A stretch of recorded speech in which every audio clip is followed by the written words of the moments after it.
This lavish wedding took place in 2017. The Princess of Malaysia and an ordinary Dutch man became husband and wife. However, the bride's parents were against the marriage. She committed an act that shocked her father, Sultan Ibrahim, and the whole country. How did the lovers overcome all prejudices? How did this unusual story unfold? And how did it come to an end? Watch the video to the end to find out. Let's get started. Princess Amina was born in 1986 into a royal family in the Malaysian state of Johor. Her father, billionaire Sultan Ibrahim, is considered one of the richest men in the country. He owns a vast business empire ranging from real estate and telecommunications to oil and gas. His net worth is estimated at $5.7 billion. Recently, Sultan Ibrahim was elected King of Malaysia. He has 6 children, and Amina is his only daughter. Princess Amina grew up in a palace, surrounded by the best teachers, care and luxury. After her secondary education, Amina graduated from the Australian International School in Singapore and became a graduate economist. At the age of 21, she started a cosmetics company and successfully developed her own cosmetics brand, Leuven's The Royal Art of Beauty. It is interesting to note that Amina herself starred in cosmetics advertisements, which earned her the respect of her subjects. Throughout her youth, the princess led an active lifestyle. She enjoyed horse riding, running, and even mountaineering. Amina inherited her mother's talent for drawing and became a recognized artist. Her life was incredibly successful, except for one thing. Amina was not happy in her personal life. This was due to the fact that the girl was determined to marry for love and not for convenience, as was customary among aristocrats. In 2015, the girl turned 29. By that time, she had rejected many royal suitors offered to her by her father.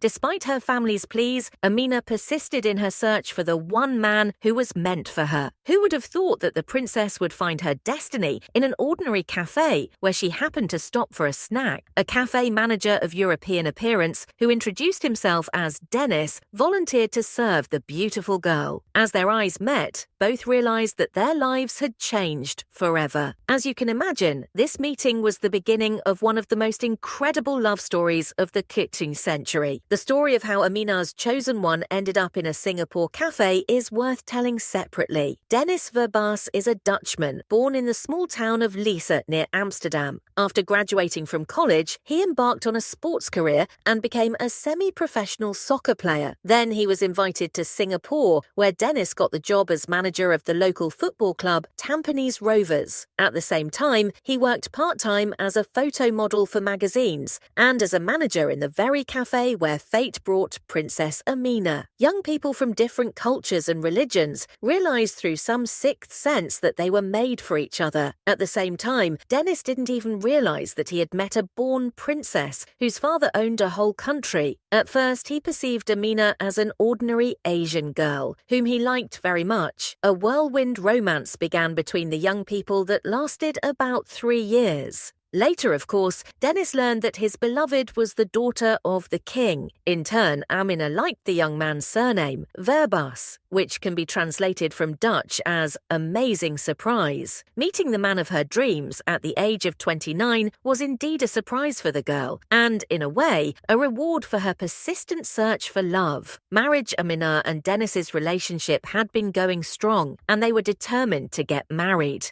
But this is where the problems began. Sultan Ibrahim would not hear of his only daughter marrying a commoner, let alone a European. For 3 years, Amina persuaded her father to agree to the marriage. Finally, the impregnable monarch relented, but a number of conditions were set for Dennis. The cunning king thought the groom would not be able to meet them. First of all, the Dutchman had to convert to Islam. Second, he had to change his name to a traditional Malay name. Third, he had to sign a marriage contract drawn up by the Sultan. According to this contract, Amina, Dennis and their children couldn't aspire to the highest office in Johor. Their love was so strong that Dennis didn't hesitate to agree to all the conditions. He became a Muslim and changed his Christian name to the Eastern name Muhammad Abdullah. The marriage contract was sealed with personal vows and publicly signed in one of the largest mosques in Malaysia. Sultan Ibrahim then blessed his daughter's marriage and organized a grand wedding. It took place in the state capital of Johor Bahru in the late summer of 2017. The couple chose August 14th as the wedding date because it was also the birthday of the bride's mother. 1,200 people were invited as guests of honor. The wedding ceremony was performed according to traditional Malay Muslim customs. Dennis read a poem of his own composition to the bride in which he vowed to love her for life. He then paid the Sultan a ransom of 22 local ringgit, or $5, for the princess. And then the lavish celebrations began. Throughout the evening, the couple sat on a golden sofa throne, receiving congratulations. Members of the royal family sprinkled the newlyweds with incense through flower petals and grains of yellow rice. Dennis and Amina then received their parents' blessings and walked out into the crowd. This extraordinary ceremony was broadcast live on large screens in the state capital. The whole country watched the wedding festivities. Many observers expected the unusual family to break up soon. The newlyweds' relationship seemed too much like a fairy tale, and the cultural and mental differences seemed insurmountable. In addition, the couple found slanderers who tried to provoke a separation. To this end, the yellow press published materials